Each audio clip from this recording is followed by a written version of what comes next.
가정의 달 두 번째, 오늘은 자녀들아 부모를 공경하라 제목으로 말씀을 나누겠습니다.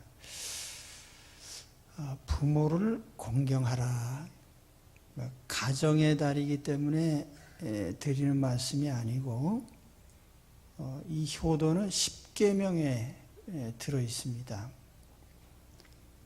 십계명, 구약의 모든 계명의 요약이죠.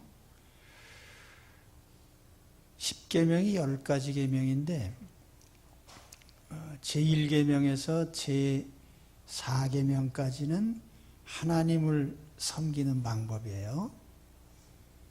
제5계명에서부터 제10계명까지는 사람을 섬기는 방법인데, 이 사람을 섬기는 방법의 첫째가 바로 부모를 공경하라는 계명입니다.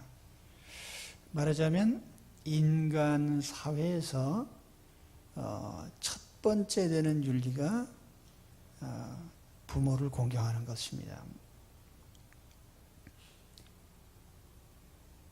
자, 오늘 말씀에는 부모님께 효도하는 두 가지 방법을 말씀을 하고 있죠. 첫째는 순종하라 하는 명령이고, 또 한 가지는 공경하라 이렇게 표현이 되어 있습니다. 순종을 하는데 공경하는 마음으로 순종을 하는 것이죠. 또 공경하는 마음이 있다면 당연히 또 순종해야 되는 것이고요. 그래서 순종과 공경은 항상 하나입니다. 자, 첫째는 순종이죠.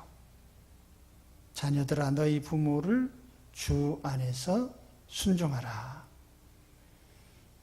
부모님의 요구나 명령에 복종하는 것이죠. 또 부모님의 의견을 존중하고 거스르지 않는 것입니다. 이 순종과 관련해서 몇 가지 드릴 말씀이 있는데, 첫째는 순종의 이유죠. 왜 우리가 부모님께 순종해야 됩니까? 그 이유는 바로 하나님께서 부모에게 특별한 지위, 특별한 권위를 주셨기 때문이에요. 그래서 부모님에게는 자녀가 부모님을 향해서 복종하도록 특별한 권위를 주셨습니다. 이 세상에는 두 가지 큰 법칙이 있는데, 자연 만물을 움직이는 것을 우리가 자연 법칙 그렇게 얘기를 해요. 중력의 법칙, 또는 전자기력이나 핵력이나 이런 물질을 움직이는 원리가 있죠. 물은 높은 데서 낮은 데로 흐르고, 바람은 고기압에서 저기압으로 흘러가죠. 지구가 자기 궤도를 벗어나지 않고, 봄이 가면 여름이 오고 계절이 바뀝니다. 그래서 모든 생명체들은 이러한 자연의 법칙을 따르면서 살고 있습니다. 개구리가 땅속에 살다가 겨울에 갑자기 튀어나와서 얼어 죽지는 않습니다. 왜냐하면 그 자연의 법칙에 따르기 때문에. 그럼 사람에게 있어서는 어떤 법칙이 있느냐? 하나님의 계명이 인간 사회의 법칙인 거예요. 다시 말하면 인간 사회의 질서를 위해서 하나님이 주신 질서상의 권세와 권위가 있습니다. 그 첫 번째가 바로 부모의 권위죠. 그래서 부모의 권세는 하나님이 주신 겁니다. 우리 대한민국 헌법 첫째가 뭐죠? 민주공화국이다. 모든 권세는 국민으로부터 나온다. 주권 재민. 그런데 우리 하나님 믿는 사람들은 모든 권세는 주민으로부터 나온다, 국민으로부터 나온다고 하는 이 원리를 우리는 신뢰하지 않습니다. 모든 권세는 하나님으로부터 나옵니다. 주권 제 민이 아니고요, 주권 제 신이에요. 하나님께 모든 권세가 있죠. 이거는 세상 불신자들은 안 믿는 원리예요. 근데 우리 하나님 믿는 사람들은 모든 권세는 하나님께로부터 나옵니다. 우리가 인류 역사를 조금만 살펴봐도 어느 종족이나 어느 국가 권력이나 어느 권세나 영원히 지속된 게 없어요. 반드시 하나님께서 허락하신 만큼만 권세를 가지게 되어 있습니다. 그런데 이 하나님께서 부모에게 권세를 주셨어요. 인간 사회에는 여러 가지 유형의 하나님 주신 권세가 있습니다. 첫째는 부모의 권세죠. 둘째는 통치권자의 권세예요. 각 사람은 위에 있는 권세들에게 굴복하라. 권세는 하나님께로 나지 않음이 없나니 모든 권세는 다 하나님의 정하신 바라. 또 가정에서 보면은 남편과 아내에 있어서 남편의 권세를 인정합니다. 아내들이여 자기 남편에게 복종하기를 주께 하듯 하라. 넷째는 연장자의 권세죠. 너희는 센 머리 앞에 일어나고 노인의 얼굴을 공경하며. 다섯째는 사회적 어떤 지위상의, 직분상의 권세입니다. 예를 들면 직장 상사, 우리가 윗사람, 이런 질서상의 하나님이 주신 모든 권세에 대해서 복종하도록 그렇게 성경은 말씀을 합니다. 그런데 이러한 권세 중에 인간 사회의 질서 유지를 위해서 가장 기본적이고 절대적으로 주신 권세가 부모의 권세입니다. 그렇기 때문에 우리가 부모의 권세를 얘기할 적에 부모에게 순종해라, 그 권세에 대해서 토달 수가 없습니다.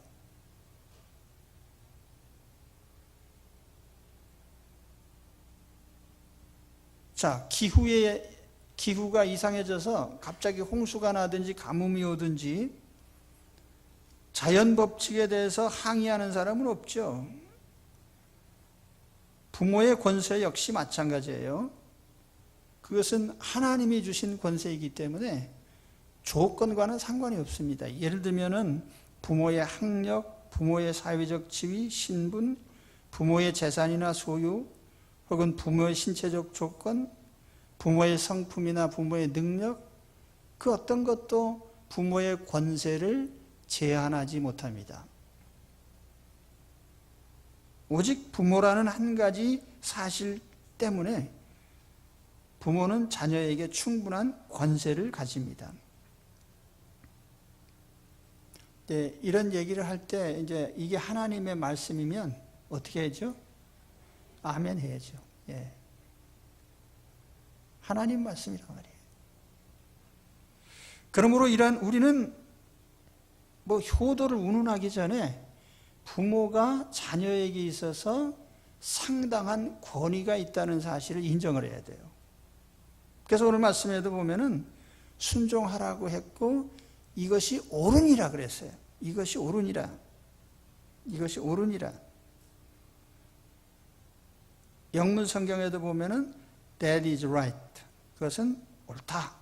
정당하다. 제루살렘 바이블에 보면은 that is your duty라고 했습니다. 너의 의무다.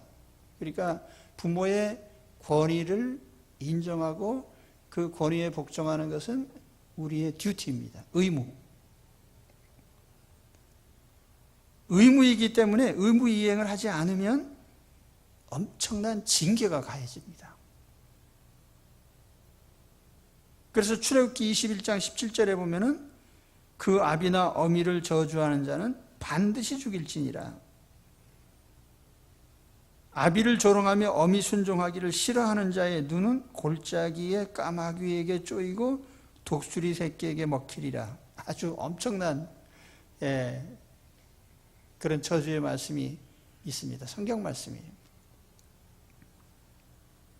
성경의 사례를 보면은 창세기 9장에 노아의 이야기가 나오죠. 홍수 후에 노아 할아버지가 포도주를 너무 많이 드셨어요. 그래서 너무 더워서 그랬는지 정신이 없었는지 옷을 다 벗으셨어요. 그래서 벗고 주무시는데 거기에 한 아들이 들어가서 봤습니다. 아마 함이라는 아들이죠. 우리 아버지 노막 나셨네. 막 빨고 벗고 주무시네. 나와서 떠들어댔단 말이에요. 그러니까 나머지 아들이 그 얘기를 듣고 아버지의 벗은 몸을 보지 않으려고 뒷걸음쳐서 가서 아버지를 가려드렸어요. 노아가 술이 깬 후에 이 이야기를 들었습니다. 그리고 나서 아버지 벗었다고 동네방네 떠들어댄 함한테는 저주를 내렸어요. 너는 영원히 너는 형제들의 종이 되라. 종 노릇이나 해먹어라.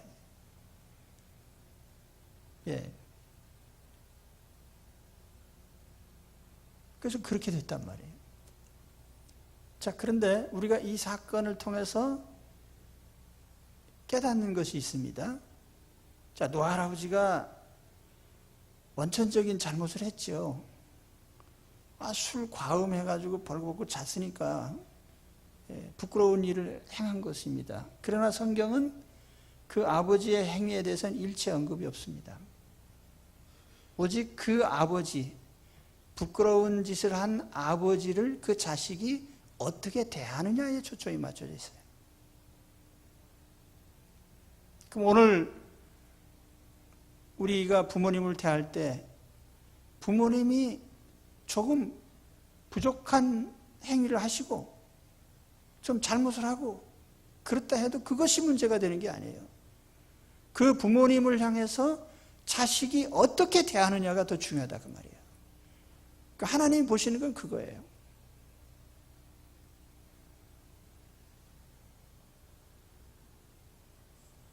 못난 부모라 할지라도 자식의 도리를 하지 않으면 하나님이 아주 싫어하십니다. 잘 아셔야 돼요. 은혜가 되십니까? 네. 은혜가 돼야 돼요.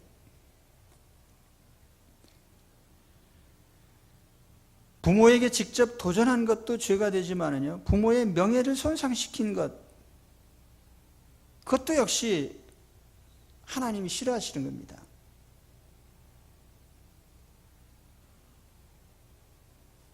그래서 모세의 글에 보면은 이 완악한 자식을 부모가 훈계하려고 하다가 해도 안 되면 나중에 동네 사람들 앞에서 이 자녀를 고발하도록 돼 있어요.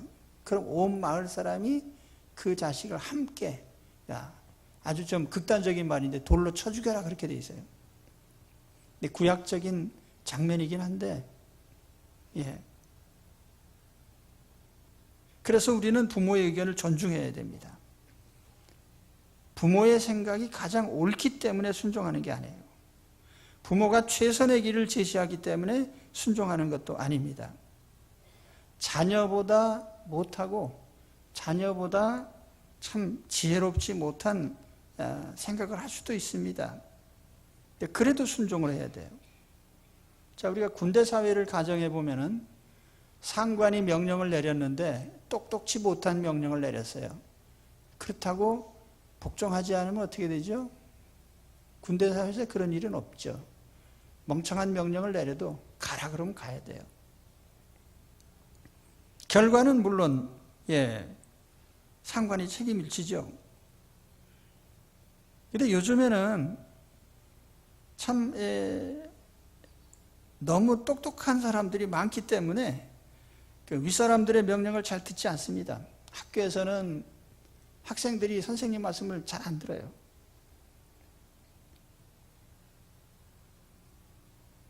회사에서는 부하 직원이 상사의 명령을 듣지 않습니다. 사회적으로 보면 연소자가 연장자의 말을 듣지 않죠. 가정에서 자녀가 부모의 말을 듣지 않고.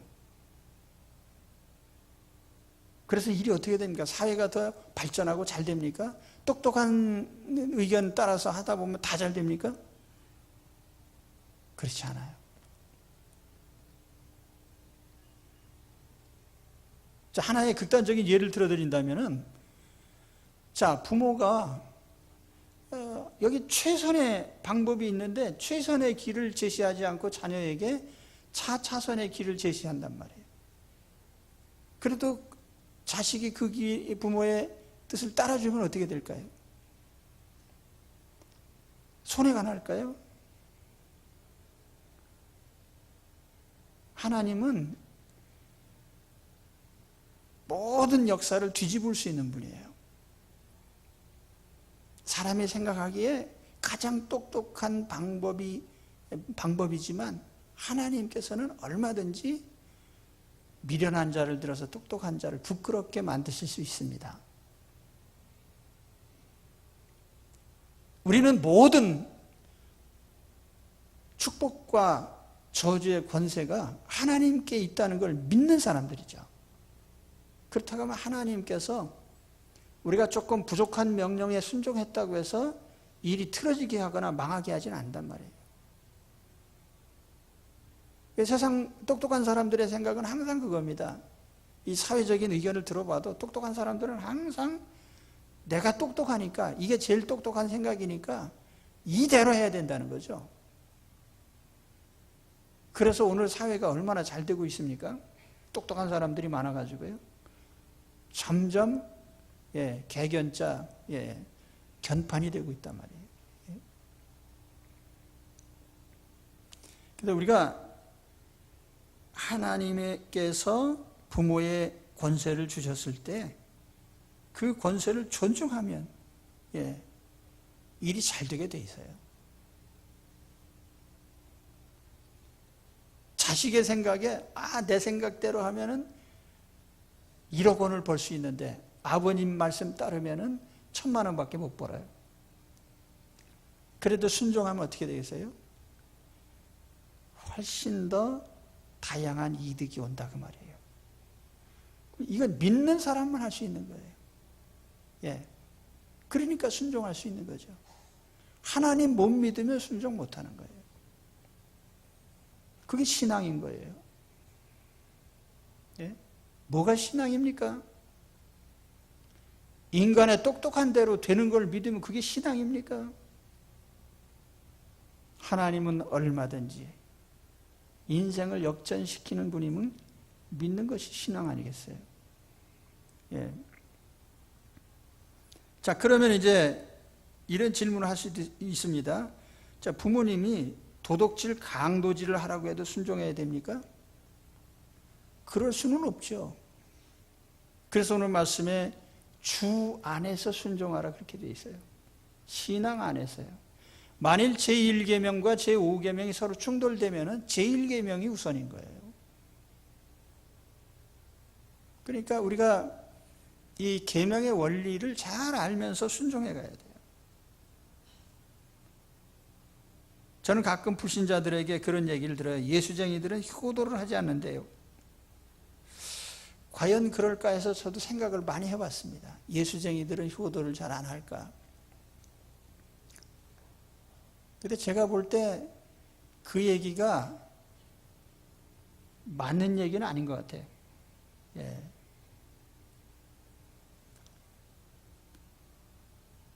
그렇게 말하는 가장 큰 이유는 예수 믿는 사람들이 제사를 안 지내거든요. 근데 성경의 효도의 원리는 죽은 다음에는 효도할 길이 없어요. 돌아가신 부모님께 그리스도인이 효도할 수 있는 방법이 있습니까? 아무것도 없단 말이에요. 그 효도라는 개념 자체가 이 현세에서의 일이에요. 살아계실 동안의 일이지 돌아가신 다음에 가끔 가다 보면은 부모님 살아계실 때는 부모님께 전혀 냉수 한 그릇도 대접 안 하던 자식이 부모 돌아가시는 게 제사는 엄청 열심히 드려요. 자기 잘 되려고. 뭐 묘자리 갔더니 그러니까 아무 소용도 없는 일이죠. 그러니까 효도라는 개념은 살아계실 때 얘기입니다. 살아계실 때. 예.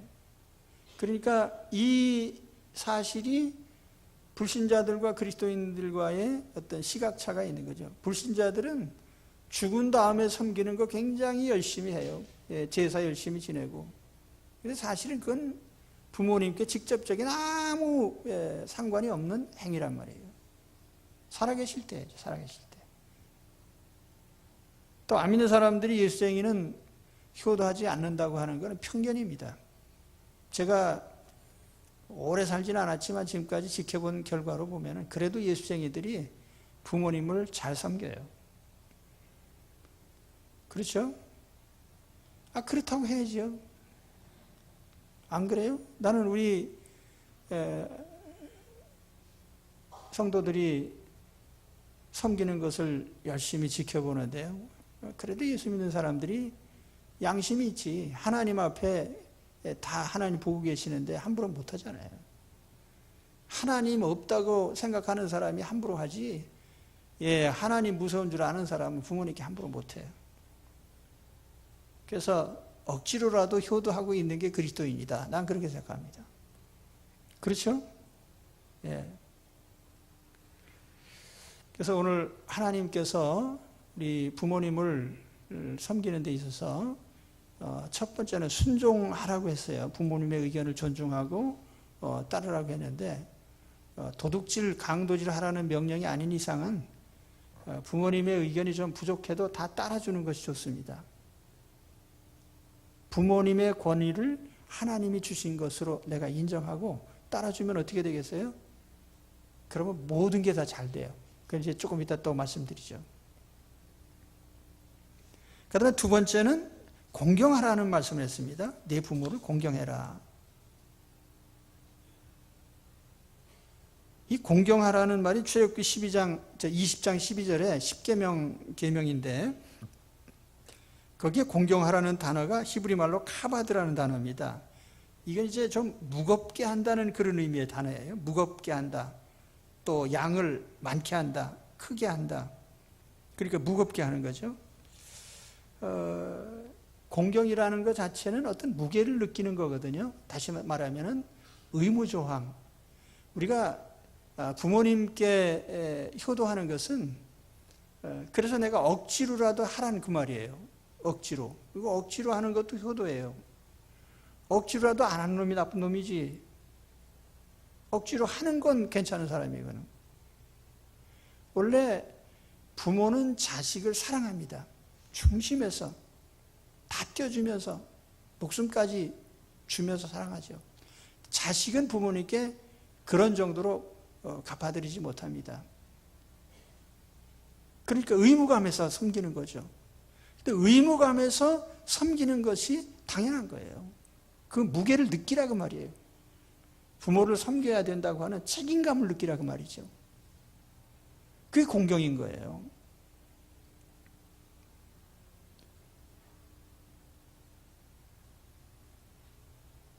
우리가 부모를 공경하고 존경하는 것. 그래서 이 공경하라는 말 속에는 그 영문 성경은 보통 이제 아너라는 단어로 번역합니다. 명예롭게 한다, 존중한다. 그런 의미가 있는데 사실 연세 드시면 어린아이로 돌아간다 그런 말이 있습니다. 그래서 연세가 많이 드시면은 이런 표현을 한다고 해서 조금 좀 나쁘게 생각하지 마시기 바랍니다. 저도 이제 65세가 넘었기 때문에 저도 신문에 날 때는 제 신상에 무슨 일이 벌어지면은 60대 노인 이렇게 나옵니다. 그러니까 저도 그런 입장에서 말씀드린다면은 노인들은 좀 변덕스러운 데가 있어요.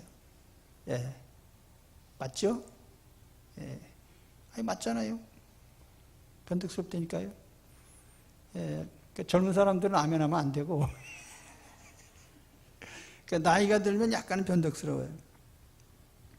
또 판단력이 좀 흐려질 수도 있고 어린아이 같은 행동을 종종 할 수도 있습니다. 그래서 우리가 그럼에도 불구하고 우리가 존경심을 가지고 높여드려야 되는 거죠. 부모 연세가 드시면은요 어린아이 같아지셔가지고 조금 자식들에게 대하는 것이 불공평할 수도 있습니다. 예를 들면 같이 사는 자식은 아주 못마땅해 하고 저 멀리 떨어져 있으면서 1년에 한 번씩 오는 자식은 생색을 내면서 이제 선물도 사다 드리고 그러면은 그 자식은 굉장히 이제 칭찬을 하고 그래가지고 사실은요 1년에 한 번씩 오는 자식보다는요 곁에서 돌봐드리는 자식이 그게 진짜 효도인 거예요. 그러니까 연세 드신 분들은 잘 하셔야 된다니까요. 그 판단을 잘 하셔야 돼요. 아무튼 제가 말씀드리는 것은 연세 드신 분들이 존경받기 힘든 어떤 행위를 한다 할지라도 판단력이 흐려지고 변덕스럽고 뭐 좀 그래도 존경해야 되는 거예요. 근데 노인들을 공경하는 방법 뭐 크게 어렵지 않다고 봐요. 저는 몇 가지 예를 들어드리면 노인들은 대화하는 거 좋아합니다. 얘기죠. 살아온 경험도 많고 그러다 보니까 스토리텔링이 많아요. 제가 예전에 우리 할머니께서 생존하실 때 얘기를 하나 꺼내시면요 그게 얘기가 여러 가지 있어요. 30분짜리, 1시간짜리, 2시간짜리 시작이 되면요 처음부터 끝까지 내가 하도 많이 들어서 다 외우고 있어요. 1시간짜리 시작하시구나. 그럼 들어야지 어떻게 해요. 근데 듣는데 우리가 뭐 집중해서 들으라는 소리는 아니에요. 늘 하시는 말씀이니까 다 아는 얘기고 6.25 때 피난 나온 스토리 그러면 그건 2시간짜리거든요. 그러면 이제 폭격 맞아가지고 어디로 가서 어디로 이상한 것까지 착착착 다 하면 이제 끝나면 2시간이니까 나 할 일을 하면서 가끔 가다가 이제 그래요? 그러면서 한마디만 하면 돼. 그 뭐 힘들지도 않아요. 그래서 이제 얘기를 할 기회를 드리는 거죠. 또 동시에 얘기를 좀 들려드려야 돼요. 그러니까 어르신들이 제일 궁금한 게 뭐냐면은 도대체 자식들이 무슨 일을 하고 사는지 궁금하거든요. 근데 자녀들이 도대체 정보 제공을 안 하는 거예요. 그래가지고 이게 지금 아들이 뭐 하는지 손자가 뭐 하는지 얘기를 안 해주니까 잘 모른단 말이에요. 그러니까 남의 집 얘기만 듣는 거예요. 텔레비전 들여다보면서요. 내 자식들 얘기는 모르고. 그러니까 어떻게 해야 되겠어요? 소식을 자꾸 제공해 드려야지요. 요즘에 이런 일이 있었어요. 그게 이제 공경해 드리는 얘기입니다. 부모 공경의 첫 번째예요. 스토리텔러가 되라는 거지요. 할 수 있겠습니까? 아멘 하면서 들으셔야 또 재미도 있고 그렇습니다. 그 다음 두 번째로 노인들은 또 건강에 관심이 많으셔요. 그러니까 노인들이 제일 많이 하신 말씀이 나는 이제 늙어서 죽어야 되는데 그러면서 보약을 잡수신단 말이에요. 그러니까 소화제라도 좋으니까 위로를 드리기 위해서 자꾸 이제 약을 사다 드리는 거지. 그 연세 많이 드신 분들이 소화제 많이 드신다고 해서 일찍 돌아가시지도 않아요. 그러니까 아주 약을 많이 사다 드리고 건강에 대해서 케어를 해드리라는 말이죠.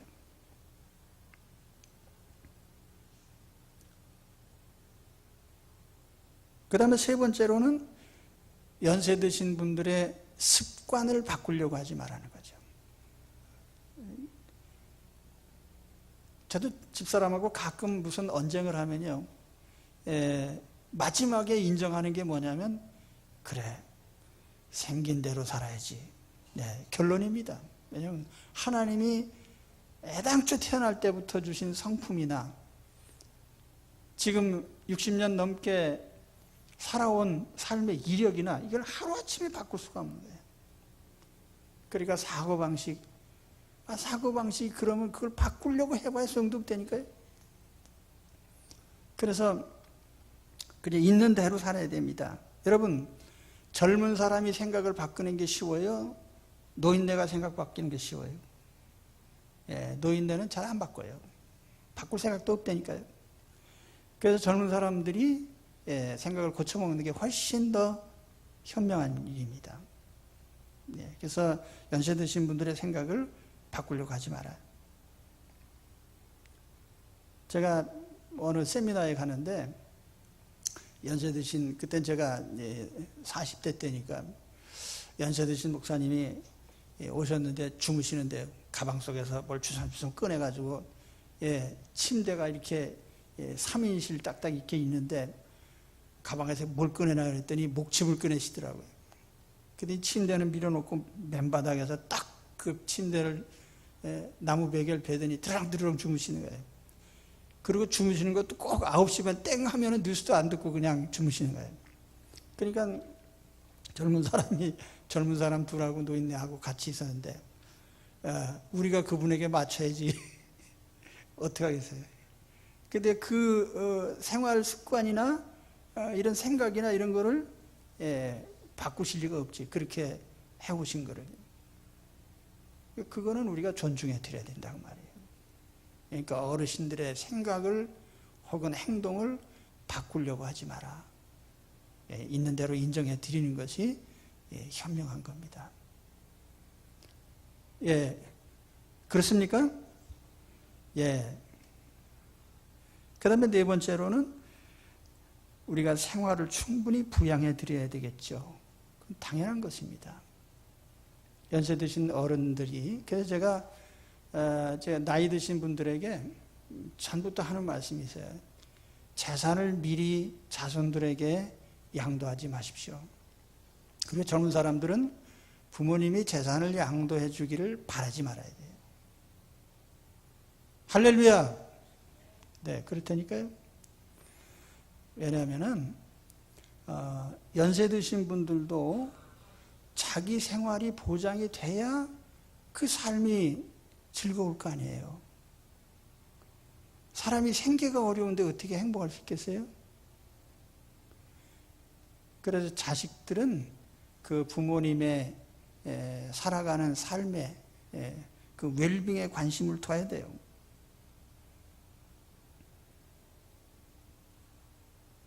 마지막으로는 사후 준비를 보장해 드리십시오.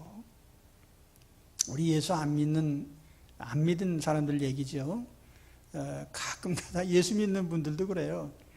연세 많이 드신 분이 제가 개인적으로 신방하고 이렇게 얘기를 나누면은, 목사님, 저는요, 내 죽은 다음에 묻힐 무덤도 다 있어요. 무덤 해가지고 봉분까지 다 해놓고 가묘를 만들어놔요. 나 죽으면 저기 묻힌다고. 근데 어디에 묻히는 거는 산 사람 마음이죠. 무슨 소리인지도 모르시네요. 저쪽에 경기도 저 광주에다가 산소를 마련해 주는데 자식이 저쪽에 딴 엉뚱한 데다 갖다가 한다니까 또 불에다 태워서 그냥 뿌려버리면 또 어떡할 거예요. 그러니까 사실은 산 사람 마음이지만 그래도 노인들은 항상 내가 죽으면 어떻게 하나 하는 데 대한 관심이 있으셔요. 그게 준비되어 있으면 편안해 하십니다. 그러니까 평상시에 장례비를 저축해 두신 분들이 있어요. 꽤 많이 있습니다. 제가 우리 교회 꽤 오래됐는데 혼자 사신 할머니 교회가 케어를 해드렸는데 이분이 마지막까지 이렇게 돈을 모아두실 때 돌아가시기 직전에 저한테 다 줬어요. 내가 죽은 다음에 이렇게. 돌아가신 다음에 편안히 이렇게 하실 수 있는, 그러나 우리 그리스도인으로서 가장 큰 미래 준비는 뭐겠습니까? 천국 소망이죠. 이 세상 떠나시면 하나님 품 안에서 영원히 편안히 사셔야 됩니다. 그 천국 소망을 전해드리고 알려드려야 되겠죠. 그래서 아무튼 이와 같이 우리가 연세 드신 어르신 부모님을 공경하는데 구체적으로 해야 됩니다. 말로만 하지 마시고, 그렇죠? 대화를 하고 또 때로는 돌아가는 형편에 대해서 말씀을 드리죠. 또 뿐만 아니라 건강에 대한 케어를 해드리고 연세 드신 분들의 습관을 존중해 주고요. 생활부양을 충분히 해드리고 또 사후에 대한 말씀도 드리고 거기에 대한 보장도 해드려요. 그리고 가끔 이제 연세 드신 어르신들이 저에게 부탁하는 게 있습니다. 나는 세상 떠나면 목사님께서 꼭 장례식 해주세요. 제가 약속을 합니다. 제가 꼭 해드리죠. 편안한 마음을 가지도록.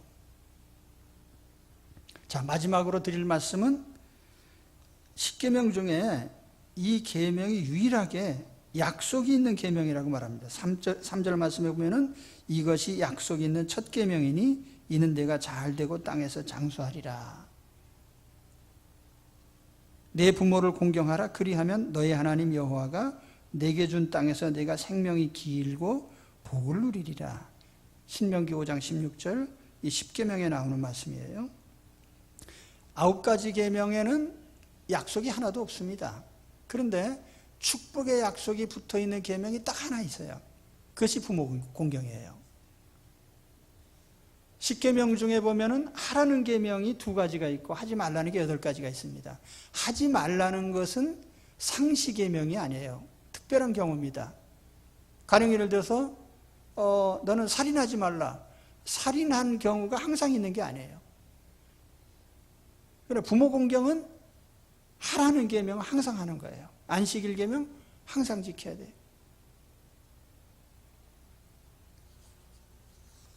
그런데 특별히 부모를 공경하라는 계명에는 하나님께서 2가지 축복을 약속하셨는데 첫째는 이 세상에서 형통하고 잘 되리라 하는 것. 또 한 가지는 장수하리라. 그렇기 때문에 우리가 세상에서 잘 되고 싶으면은요, 이 계명만 잘 지키면 잘 돼요. 부모를 공경하면은 세상에서 웰빙할 수 있습니다. 지상번영, 무병장수. 이 말을 뒤집어 생각하면 이렇게 해석할 수도 있어요. 만일 부모를 공경하지 않으면 어떻게 됩니까? 만사불통이죠. 젊어서 요절할 수도 있습니다. 부모 공경을 안 하면은요, 장수의 축복을 못 받아요. 20, 30대에 요절할 수도 있고 갑자기 교통사고로 세상 떠날 수도 있고 길 가다가 전봇대가 쓰러져서 혹은 담벼락이 무너져서 확률적으로는 100만 분의 1밖에 안 되지만 그래도 혹시 모릅니다. 강이나 바다에 놀러 갔다 물에 빠져 익사할 수도 있고 지하철 공사장 옆을 지나다가 이런 얘기를 계속할 가능성이 있다고 말이에요. 제가 겁주려고 하는 얘기가 아니거든요. 부모 공경 안 하는 사람이 땅에서 복받기 힘들어요. 사업이 잘 되다가 갑자기 부도날 수도 있고 잘하는 사람이 돈 떼먹고 도망갈 수도 있고 남의 빚 보증 섰다가 집을 날려보낼 수도 있고 친구가 원수가 되기도 하고 혹은 잘 아는 사람에게 배신당할 수도 있고 더 할까요? 그러니까 우리가 이 부모님을 공경하는 여기에서부터 하나님께서 세상적 번영 또는 건강의 생활, 이 현세적인 거예요. 현세적인 거. 근데 참 재밌는 게 십계명의 대부분이 하나님을 향한 계명이고 또 영적인 의미가 있는데 유독 부모를 공경하는 계명에 대해서는 현세적 축복이 약속되어 있거든요. 현세적 축복. 내세의 무슨 축복이 아니라 부모님께 잘하면 현세에서 잘 돼요. 할렐루야. 그러니까 잘 된다는데 왜 안 해 이걸? 힘들어도 해야지. 여러분, 내가 떼돈을 번다면은 뭐 어떤 젊은이들한테 물어보니까 너 가령 10억을 준다고 하면 5년 동안 감옥에 가 있겠냐 그랬더니 이 고등학교 학생 녀석들이 절반 이상이 다 그렇게 하겠대요. 10년 동안 감옥에 갔다 온 후에 10억 준다 그러면 그렇게 하겠다니까요. 그런 일도 하는데 하물며 부모님 공경해가지고 복 받는다는데 그거 왜 안 하겠어요? 그렇잖아요? 그러니까 앞으로 그렇게 하시면 저희 그 손자 중에 첫 번째 손녀가 이제 이름을 수아라고 지어줬습니다. 제가 성경에 나오는 히브리 말인데 가끔 물어봐요. 할아버지 수아가 무슨 뜻이에요? 그래서 수아가 그 부자란 뜻이란다. 그래요? 제가 여러 가지 단어를 놓고 이름을 몇 가지 선택하라고 했더니 제 할머니가 수아가 뭐예요? 부자다 그랬더니 이거로 합시다.